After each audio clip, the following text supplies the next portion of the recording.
Good morning, everybody. Good to see you. Paxton wanted to say hi in this very special video we've got going on today. You're a big part of my success, buddy, and I appreciate your support. Mwah. Okay, so I want to say cheers to every single one of you here who support me, because we have finally hit 100,000 subscribers. It was very, very exciting for me personally, because it was a goal that I had set initially when I started YouTube. I didn't have a goal really. My goal was just to kind of create a few videos to kind of tell the truth about what I thought was the reason why people lost weight, and I wanted to just give hope to the people who had given up.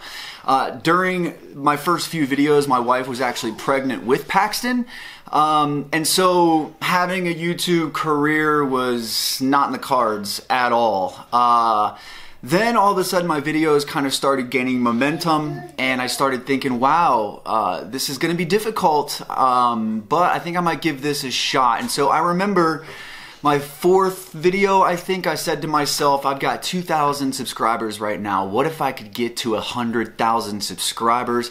That would be a lot of people I could impact. It would be absolutely amazing. So I set that goal. Now listen, when I set that goal, I don't know if it was naive or what, but I had absolutely no idea how difficult it would be, how long the road would be. And I feel like that's the case for a lot of people when they go on a weight loss journey.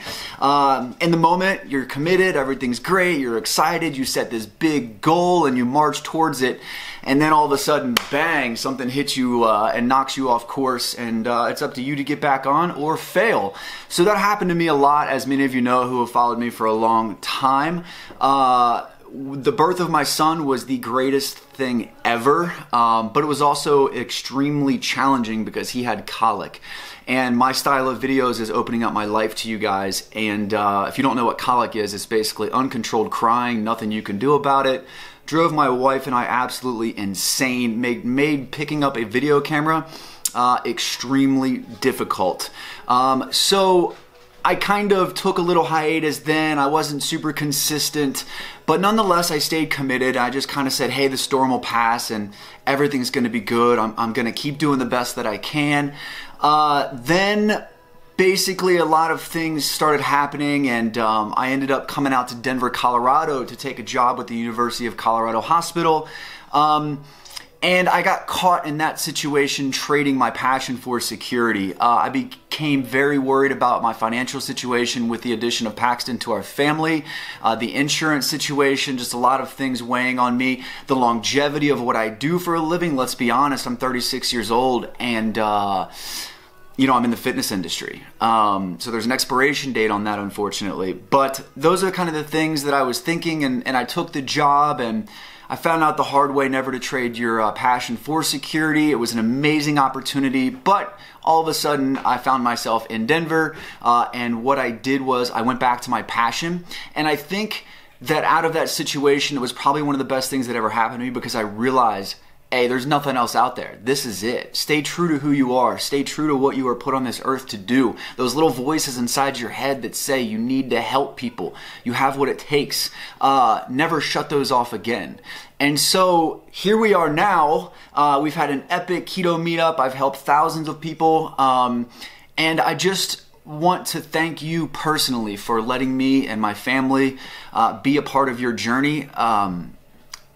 I take it very, very seriously, and I'm very honored, and I'm glad that you trust me, and every time that I say we're in this together, I truly do mean it. There are a lot of exciting things coming up. We're just getting warmed up, baby. We're just getting started. Things are starting to click. I'm a man on a mission, and I have a lot of amazing stuff planned. We are actually officially 2 days away from the very first ever progress picture upload date for Keto Quest. The pictures are starting to roll in, and again, it's just validation every time I see these before and after pictures of this is what I was meant to do in my life. And you know, I get a lot of haters, right? I'll be completely honest. It is not easy spreading the keto word with me being kind of a fitness personality in the fitness industry, where a lot of the bro stuff comes, and a lot of judgment, and a lot of just a lot of stuff that I have to fight.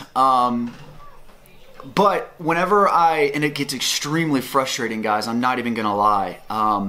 But every time that I see a transformation photo using the ketogenic diet, or hear a story about somebody who changed their life and fought brain cancer and reversed diabetes and is fighting cancer with the diet, I forget about the haters immediately. They don't even exist, and it's like, yo, you can't help them all. You can hate on me all you want. You can say everything you want about me personally and my family, but you can never take away the fact that the ketogenic diet saves lives. It gives hope to people who have otherwise lost hope when it comes to losing weight. And so, you know, that's why I created Keto Quest, is so I could, you know, help contribute to more transformations and things like that. So I'm extremely excited, guys. If you're watching this and you're on Keto Quest, 2 days away, finish strong. We're going to select 3 winners. The winner is going to take an all expenses paid trip with me and my EAS team to the Arnold Classic. And I just, my boy Coy Wire, shout out to Coy Wire, a long time ago said soul goals. You know, you gotta have soul goals. And this is my soul goal, guys. Like, this touches me to my soul, all right? And I'm just so proud of myself, really, for sticking with it, for conquering all the adversity. Looking back on between when I had 0 subscribers and 100,000 subscribers, all the shitstorms that I had to sail through was unbelievable. But we made it through, and now it's just bright skies and clear sailing. And so I just, again, want to thank you so much for your support. I encourage you to keep spreading the keto message. And I also want to say this. I know, obviously, out of 100,000 subscribers, not everybody does the ketogenic diet. My message to you is this. I never want to come across as making it seem like keto is the only way to go. I understand with the utmost realism that results are all that matters, and I want you to understand that there is no way in hell that I would judge you for not doing a ketogenic diet. For God's sake, my own wife didn't do one for the first 2 years. I am completely, everybody is completely different. And the other thing I've learned along the way is when you're even doing a ketogenic diet, everybody does it different. I think the most important thing is to respect each other for the paths that you want to take in improving your life. And as long as you end up with a positive result, who cares what anybody else thinks? Who cares what the science says? Who cares what all these studies say and all this stuff? If you found something that works for you, stick with it. So no matter if you're doing a ketogenic diet or not, and you're watching this right now, I am proud of you for taking the step to improve your life. Whatever weapon, whatever tool you want to use against yourself to get there, all the power to you, baby. So I'm gonna get my day started. Cheers again, everybody, to many more years of making ourselves better and conquering adversity. God bless you and much love.